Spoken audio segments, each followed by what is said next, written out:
ఈరోజు మన రాజమండ్రి పార్లమెంట్ మాజీ పార్లమెంట్ సభ్యులు మార్గాని భారతి గారి పుట్టిన సందర్భంగా శంకరెడ్డిగూడెం పద్మనాభ స్వామి టెంపుల్కి ఇక్కడ అన్నయ్య గారి పేరు మీద పూజా కార్యక్రమం చేయడం జరిగింది.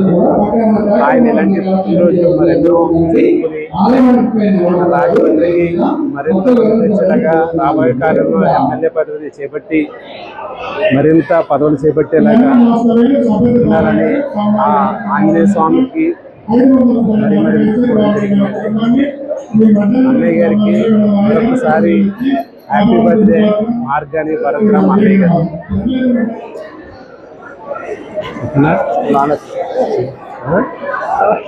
అవుతుంది వెళ్ళిగా అది తీయండి.